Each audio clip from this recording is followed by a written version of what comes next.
अपनी ही ट्यूब में क्यों नहीं चिपकती फेविक्विक, और एक ऐसा शहर जहां ईंटों से नहीं बल्कि कागज से बनाए जाते हैं घर, और कौन है इंडिया का स्टील मैन। तो ईयर प्लग कस के लगा लीजिए ताकि आपसे कुछ मिस ना हो जाए। Factify. Facts on your face. Fact number 9, चुटकियों में हर चीज चिपका देने वाला फेविक्विक अपनी ही डिब्बी में क्यों नहीं चिपकता। दरअसल इसके पीछे गहरी साइंस है। फेविक्विक बनाते समय कंपनी इसके ऑर्गेनिक सॉल्वेंट में साइनो एक्रिलेट पॉलीमर मिलाती है, जिसकी वजह से फेविक्विक का सॉल्यूशन जब किसी सतह पर गिराया जाता है तो यह हवा के साथ वेपोराइज्ड होकर उसके साथ चिपक जाता है। वहीं दूसरी ओर जब फेविक्विक अपनी डिब्बी में होता है तो यह हवा के साथ संपर्क में नहीं आ पाता और वेपोराइज्ड नहीं हो पाता, इसलिए डिब्बी में नहीं चिपकता। हाँ, लेकिन अगर आप इसकी डिब्बी को कुछ देर तक खोल कर रख दें तो ये उसमें चिपक जाएगा। कहने का सीधा मतलब ये है कि फेविक्विक को जब तक हवा नहीं मिलेगी वह तब तक नहीं चिपकेगा। फैक्ट नंबर 8, आपने कई बार रेल में सफर किया होगा और रेलवे ट्रैक को भी कई बार निहारा होगा, लेकिन क्या आपने इस तरह के रेलवे ट्रैक देखे हैं? असल में इन्हें कहा जाता है डायमंड क्रॉसिंग। पर इसका मतलब क्या होता है? दरअसल ये बहुत रेयर सिचुएशन में ही बनाया जाता है और आपको शायद नहीं पता होगा कि भारत के इतने बड़े रेलवे नेटवर्क में भी ये सिर्फ एक दो जगह पर ही है। डायमंड क्रॉसिंग रेल की पटरियों का एक ऐसा पॉइंट होता है जहाँ चारों दिशाओं से रेल की पटरियाँ क्रॉस करती हैं। इसमें क्रॉस की तरह रेलवे ट्रैक एक दूसरे को काटते हैं। डायमंड क्रॉसिंग में एक जगह पर 4 रेलवे ट्रैक दिखाई देते हैं जिस पर से चारों डायरेक्शन से रेल सरपट दौड़ सकती है।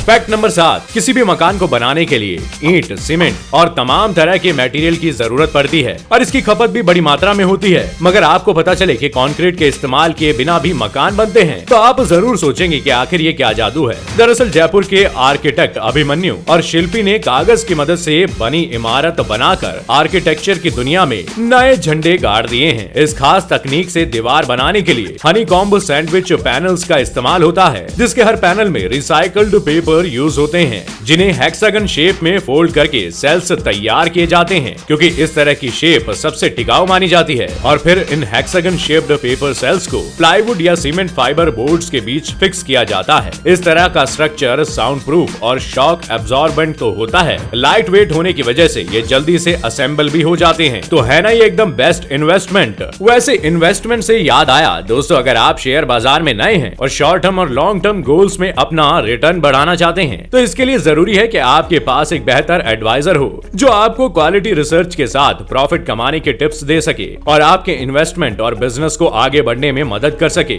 शेयर बाजार में इन्वेस्ट करने के लिए सबसे पहली जरूरत होती है एक डीमेट अकाउंट की, जो कई बार भाग दौड़ वाला हो जाता है। लेकिन मोतीलाल ओसवाल के साथ टेंशन फ्री हो जाइए, क्योंकि 30 सालों के अनुभव और 22 लाख से भी ज्यादा ग्राहकों का भरोसेमंद मोतीलाल ओसवाल इंडिया में सबसे अच्छी ब्रोकरेज कंपनीज में से एक है। सबसे बड़ी बात यह है कि यहाँ जीरो मेंटेनेंस कॉस्ट के साथ आपके सभी सवालों के न सिर्फ एक्सपर्ट्स जवाब मिलेंगे, बल्कि इनकी सलाह से आपका इन्वेस्टमेंट कर सकता है प्रॉफिट की पूरी तैयारी। अभी अकाउंट खोलने पर आपको मिलेगी पूरे 25,000 रुपए की वेलकम बास्केट, जिसमें AI बेस्ड टूल्स आपकी हेल्प के लिए होंगे। साथ ही आपको मिलेगा 3,000 रुपए का डिस्काउंट कूपन और 1,000 रुपए का ब्रोकरेज डिस्काउंट भी। अभी डीमेट अकाउंट खोलने के लिए डिस्क्रिप्शन में दिए गए लिंक पर क्लिक करें। फैक्ट नंबर 6, आपको पता है कि पंजाब का एक गांव इतना मशहूर है कि यहाँ दूर दूर से लोग घूमने आते हैं। दरअसल इस गांव के घरों का डिजाइन इस तरह का है कि लोग इस तरफ आने से खुद को रोक नहीं पाते। यह गांव जालंधर जिले में है और इसका नाम उप्पल भूपा है। गांव में लोगों ने अपने घरों की छत पर पानी की टंकी को अलग अलग तरह का शेप दिया है। कुछ लोगों ने पानी की टंकी को प्लेन, कुछ ने कमल का फूल और कुछ लोगों ने इसे शिप जैसा शेप दिया है, जिसे देखकर एक पल के लिए आपको भी यकीन नहीं होगा कि ये पानी की टंकियां हैं या उड़ता हवाई जहाज। ऐसा कहा जा सकता है कि शायद यहाँ के लोग ऐसा करके अपने महंगे शौक पूरे कर रहे हैं। फैक्ट नंबर 5, किसी भी कंपनी के लिए सक्सेस और फाइनेंशियल ग्रोथ काफी इंपॉर्टेंट होती है। ऐसी एक कंपनी है स्पैनिक्स, जिसकी ओनर है अमेरिकन बिजनेसमैन सारा ब्लैकली। हाल ही में इस कंपनी का टर्नओवर $1.2 बिलियन बताया गया था और इसके बाद तो जैसे तहलका ही मच गया, क्योंकि इतनी बड़ी सक्सेस से कंपनी के मालकिन काफी खुश हो गई और इस खुशी को सेलिब्रेट करने के लिए सारा ने एक जबरदस्त पार्टी रखी। इस पार्टी में उन्होंने हर एम्प्लॉय को $10,000 यानी करीब 7.5 लाख रुपए और फर्स्ट क्लास के 2 फ्लाइट टिकट भी दिए। तो अब ये सुनने के बाद यकीनन आप भी ऐसी किसी कंपनी में अप्लाई करने का सोच रहे होंगे।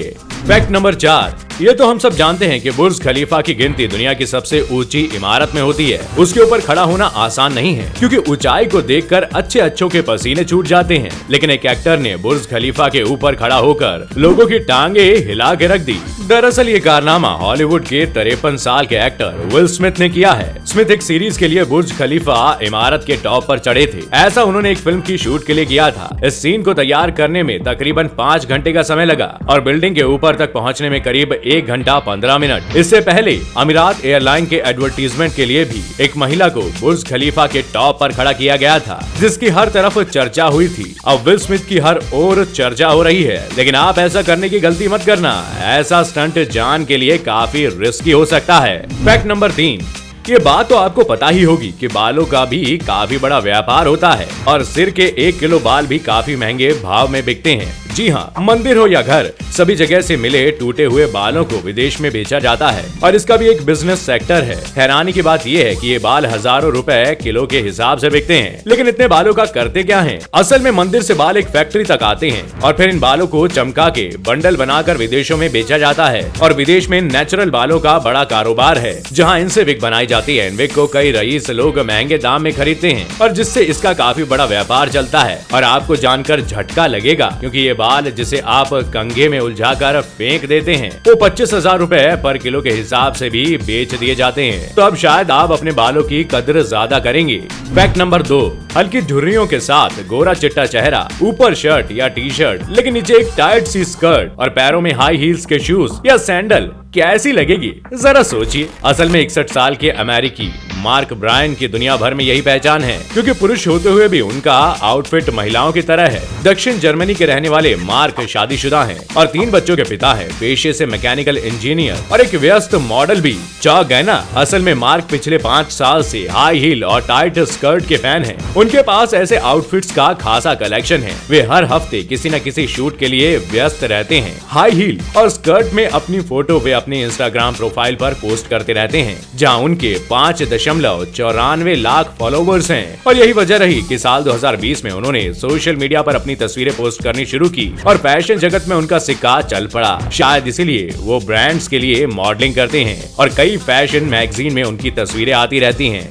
फैक्ट नंबर 1, आमतौर पर गैंडे का नाम सुनकर ही लोगों की हालत खराब हो जाती है, लेकिन इस शख्स से मिलिए जो उससे लड़ने की तैयारी कर रहा है। असल में हरियाणा के कुरुक्षेत्र के रहने वाले अमनदीप ने Guinness book of world records में अपना नाम शामिल करने के लिए कई हैरत अंगेज स्टंट दिखाए हैं, जिसे देखने के बाद अच्छों की हवा खराब हो जाए। जिसमें अमनदीप अपने प्राइवेट पार्ट पर हथौड़ा चलवाने से लेकर एक 720 चलती हुई मोटरसाइकिल को अपने हाथ से रोकने का कारनामा कर रहे हैं। यहाँ तक कि अपने फौलादी शरीर के लिए फेमस इंडिया के स्टील मैन अमनदीप सिंह ने 2 लोगों को अपने दांतों से उठा लिया, जिनका वजन करीब 146 किलो था। असल में अमनदीप को इस दुनिया का सबसे ताकतवर इंसान बनना है, लेकिन उनका तरीका शायद थोड़ा डरावना है, ऐसा मुझे लगता है। अब आपकी क्या राय है, ये कमेंट करके हमें जरूर बताइएगा। तो दोस्तों, आज के सफर में बस इतना ही। उम्मीद है फैक्ट्स के इस रोमांचक सफर ने आपके ज्ञान को बढ़ाया होगा और आपको कुछ नया एंटरटेनमेंट भी मिला होगा। अगर आपको ये वीडियो पसंद आया तो वीडियो को लाइक शेयर करना ना भूलें और अगर आप चैनल पर नए हैं तो चैनल को सब्सक्राइब जरूर करें। मैं फिर मिलूंगा अगले हफ्ते नए फैक्ट्स के साथ। आपका बहुत बहुत शुक्रिया।